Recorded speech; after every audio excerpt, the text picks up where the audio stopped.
வீடியோவில் எதை பற்றி பார்க்க போகிறோம்னா உழவு கொஞ்ச நேரம் இருக்குது ப்ரோ. அதான் உடலாங்க போயிட்டுருக்கோம்.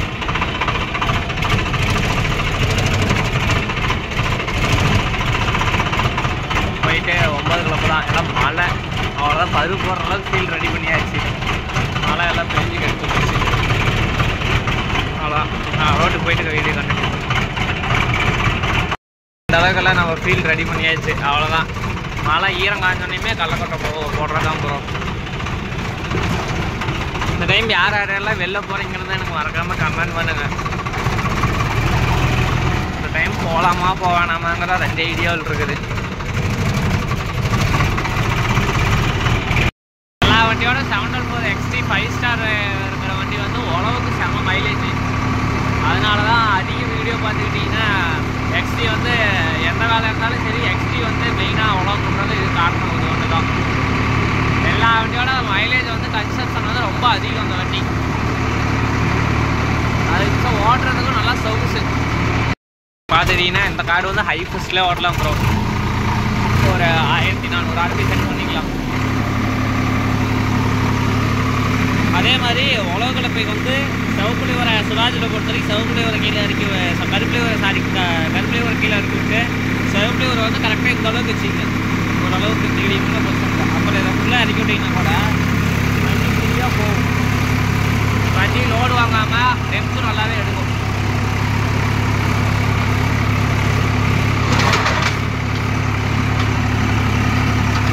இந்த ஈரம் அதிகமாக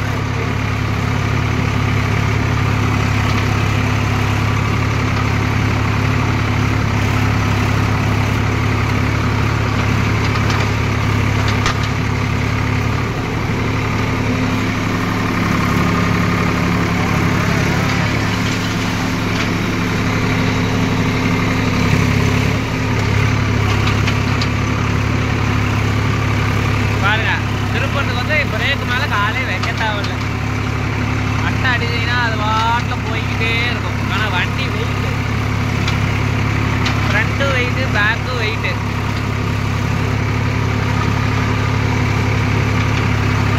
அதனால் அது வாட்டில் போய்கிட்டே இருக்கும்.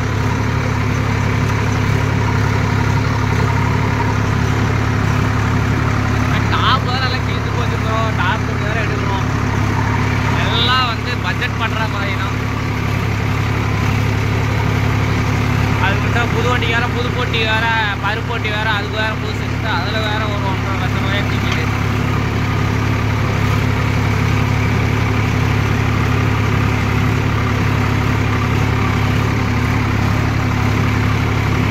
பாருங்க, பிரேக் மேலே காலே இல்லை. எப்படி வேலை செய்யினாலும் வளையும்.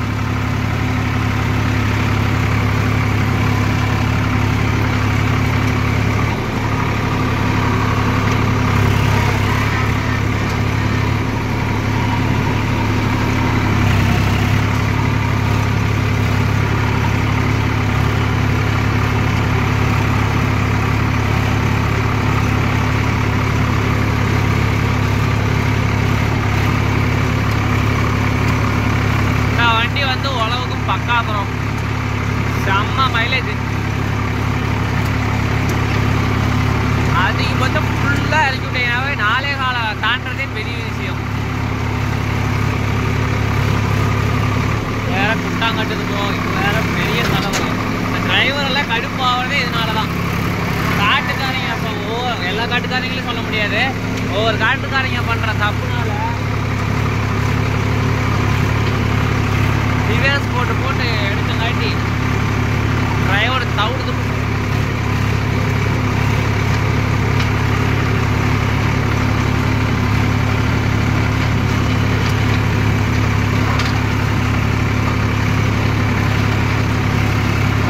பிரேக்கு மேலே கால் கிடையாது.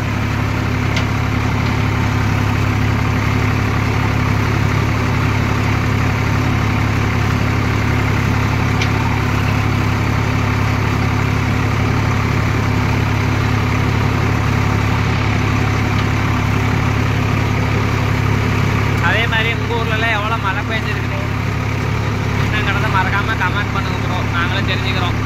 எனக்கு என்னன்னா லைக் வந்து வரவே மாட்டேங்குது ப்ரோ. கொஞ்சம் எல்லாம் என்கரேஜ் பண்ணுற மாதிரி கொஞ்சம் லைக் கமெண்ட் எல்லாம் கொஞ்சம் நிறையா பண்ணிங்கன்னா பரவாயில்ல. வியூஸ் போக மாட்டேங்குது.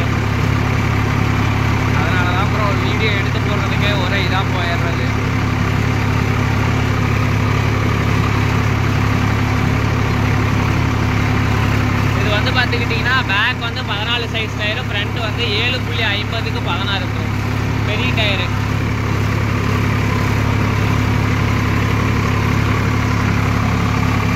இன்னைக்கு வந்து வீடியோ எடுக்கிறதுக்கு வந்து பசங்க யாருமே வரல ப்ரோ. ஒரே ஒரு கார்டு மட்டும் தான் இருந்தது. சரின்ட்டு தான் நான் தான் வந்துட்டேன். அதனால் இன்னைக்கு மட்டும் கொஞ்சம் அட்ஜஸ்ட் பண்ணிக்க.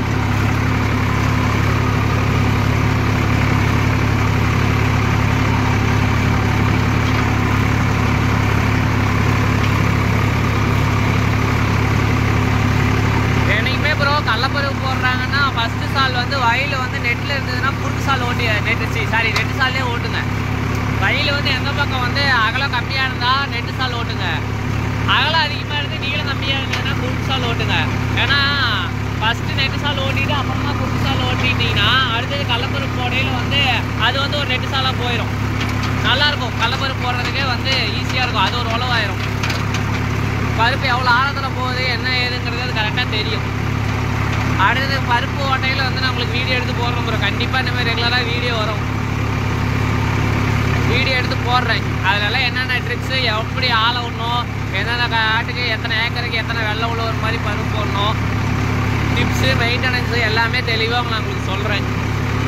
ஏன்னா நம்மளுக்கு தெரிஞ்சது வந்து மற்றவங்களுக்கு சொல்லிக் கொடுத்தா எத்தனையோ பேர் வந்து தெரியாமல் இருக்காங்க. அவங்களுக்குலாம் யூஸ்ஃபுல்லாகும்.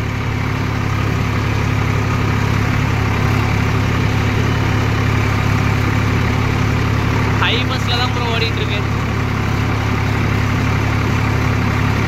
இது பார்த்துக்கிட்டிங்கன்னா லோ டாப்பில் தான் ப்ரோ அந்த வண்டி வேகம் அதிகம். ஹை பஸ்ஸில் வந்து இந்த வண்டி வந்து ஸ்பீடு கம்மி தான். லோ டாப்பில் இருக்கிற ஸ்பீடு வந்து ஹை பஸ்ஸில் கிடையாது. அதாவது எல்லா 724 எல்லாமே கிடையாது. இந்த எக்ஸ்ட்ரீம் மாடல் மட்டும் அப்படி.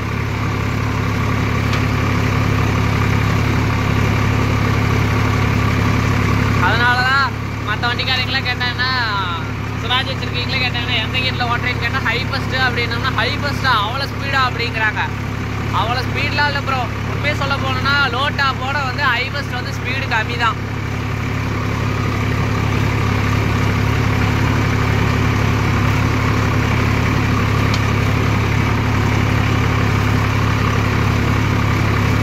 எல்லாம் பாருங்கள் எவ்வளோ ஜல்லிக்காடு பாருங்கள்.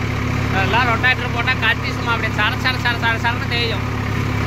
மணிக்கு ரொட்டாட்டருக்கு 1300 சார்ஜ் பண்ணுறோம் ப்ரோ. 42க்கு எங்கள் ஊருக்காரங்க பார்ட்டியெல்லாம் வந்து இதுக்கே வந்து 1300 அப்படிங்கிறாங்க. 1300 வாங்குறது பெருசில்ல ப்ரோ. இன்றைக்கி டிரைவர் சம்பளம் கொடுத்து டிரைவர் வந்தால் 600 700 சம்பளம். அவங்களுக்கெல்லாம் சம்பளத்தை கொடுத்து நம்ம ஓட்டி மணிக்கு 4-4.5 போவோம். 4.5 டீசல் போய் கட்சி டைமானம் போய் நமக்கு அதில் ஒன்றும் பெருசாக மீதியெல்லாம் இருக்காது ப்ரோ.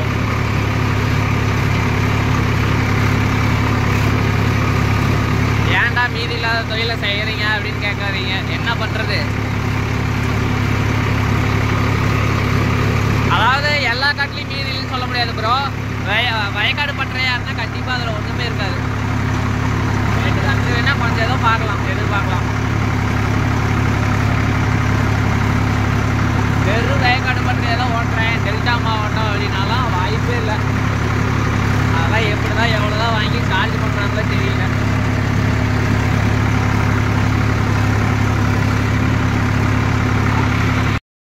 இப்போ ஒவ்வொரு விலை வந்து விலை பிடிக்கிறது வந்து எனக்கு தெரிஞ்சது வந்து 2 டைப் இருக்குது. விலை வந்து அந்த சைடு கூறு ஒன்று வரும். இப்போ இங்கே திருப்பிட்டு இங்கே விலை எடுத்துகிட்டு போகிறோன்னா அந்த இடத்துல வந்து அந்த சைடில் வந்து கூறாட்டம் ஒன்று வரும். காட்டுறதுங்க அந்த கூறு வந்து அரெஸ்ட் பண்ணுறதுக்குன்னு 2 மெத்தட் இருக்குது. அது என்னென்னு பார்த்துக்கிட்டிங்கன்னா ஒருத்தர் வந்து ஒரு டைப்பான ஆளுங்க வந்து இப்படி ஓட்டுவாங்க. இந்த கூரை இப்படி வந்து இப்படி எடுத்து இப்படி அரெஸ்ட் பண்ணிட்டு போவாங்க. இன்னொரு டைப்பான ஆளுங்க வந்து என்ன பண்ணுவாங்கன்ட்டு இருந்தேன். இந்த கடைசியில் போயிட்டு சொல்கிறேன். நம்ம இப்படி விலை எடுக்கிறோன்னா இப்போ நம்ம வந்து எக்ஸாம்பிளுக்கு இந்த சுத்தம் வந்து விலை எடுக்கிறோம். சரி இதே வச்சுக்கோங்க. இந்த சுத்தம் வந்து நம்ம விலை எடுக்கிறோம். ஒருத்தர் வந்து என்ன பண்ணுவாங்க, நம்ம வந்து அந்த கூரை வந்து நான் இப்போ காட்டின மெத்தட் ஆளுங்க வந்து என்ன பண்ணுவாங்கன்னா அந்த கூரை மட்டும் இப்படி ஓட்டிட்டு இப்படி வந்துட்டு இப்படி அடுத்த விலை வந்து இப்படி போயிடுவாங்க. இன்னொருத்தர் என்ன பண்ணுவாங்கன்னா இந்த விலை இருக்குன்னா இந்த விளாக்குள்ளேயே இப்படி மடக்கி இப்படி ஓட்டுவாங்க. இருங்க நான் உங்களுக்கு தெரியும் இது பண்ணதான் இருங்க. அடுத்த சுற்று விலை போடையில் நான் உங்களுக்கு காமிக்கிறேன். சாரி ப்ரோ, அதில் என்ன ஒரு மிஸ்டேக்னா ஆளுங்கன்னு சொல்லியிருப்பேன். அது யாராச்சும் மண்ணை வந்து புண்படுத்துகிற மாதிரி இருந்தால் தயவு செஞ்சு தப்பாக எடுத்துக்காதீங்க. தெரியாமல் சொல்லிட்டேன், இன்னமே அந்த வேர்டு வந்து யூஸ் ஆகாது. ஒரு டைப் ஆஃப் நண்பர்கள் வந்து இப்படி திருப்பி ஓட்டுவாங்க, அந்த வெலா ஓட்டிட்டு அந்தாண்ட போய் இது வருவாங்க. என்ன வெலா வரல, இந்த இடத்துல தான் கொஞ்சம் ஈரம் அதிகம். இன்னொருத்தர் வந்து என்ன பண்ணுவாங்கன்னா அந்தாண்ட போக மாட்டாங்க, இதுலேயே உள்ள மடக்கிக்குவாங்க.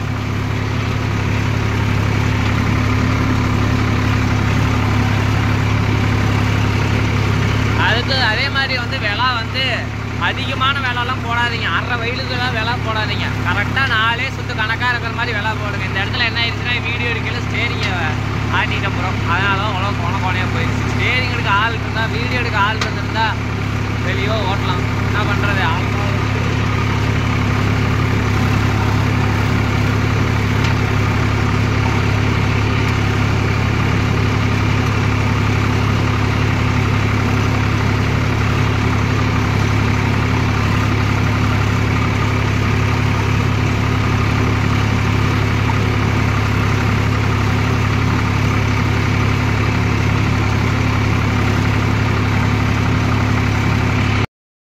எப்படி கீழே வந்தோன்னா எங்கள் அப்பா வந்து மாற்றி விட்டார். என்ன ஆயிடுச்சுன்னா வரப்போ கொஞ்சம் சேர்த்தியும் ஓட்ட சொல்லிட்டாங்க, அதனால் ஓட்டிகிட்டு இருக்குதாரு.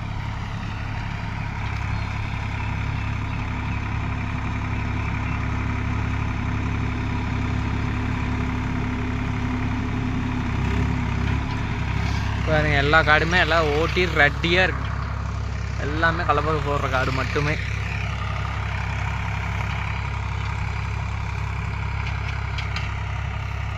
வண்டி கொஞ்சம் தூரமாக தான் போகுது, நடக்க முடியல ப்ரோ.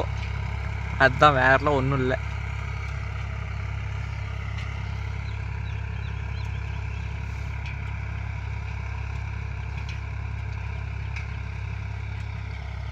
போயிட்டு வரட்டும். வயல் இந்த தளவுக்கு அந்த அளவுக்கு இருந்தால் யாரு, அந்த மண் ஈரம் வேற, நடக்கவே முடியல.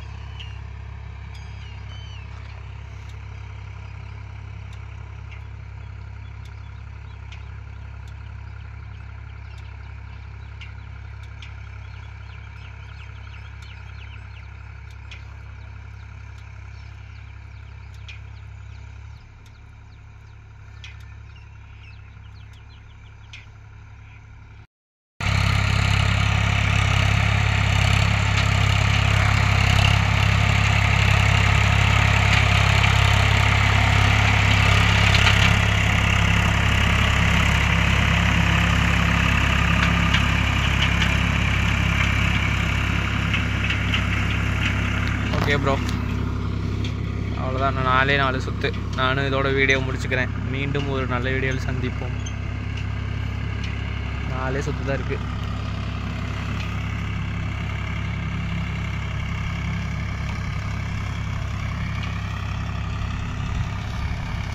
பார்த்தீங்களா ப்ரோ, எங்கள் ஊரில் எத்தனை பனைமரம் இருக்குன்னு ஒரு வயலுக்கு பாருங்கள். சுற்றியும் பாருங்கள் எவ்வளோ பனைமரம்ன்ட்டு. வெறும் பனைமரம் மட்டுமே தான். எல்லாம் தென்னந்தோப்பு கேள்விப்பட்டிருப்பீங்க. எங்கள் ஊர் நாங்கள் ஓட்டுற காடு மட்டும் நல்லா பனந்தோப்பாக இருக்குது. நொங்குக்கு ஒன்றும் பிரச்சனையே இல்லை ப்ரோ. எங்கள் ஏரியாவில் வேனஸ் காட்டில் வெட்டிக்கலாம்.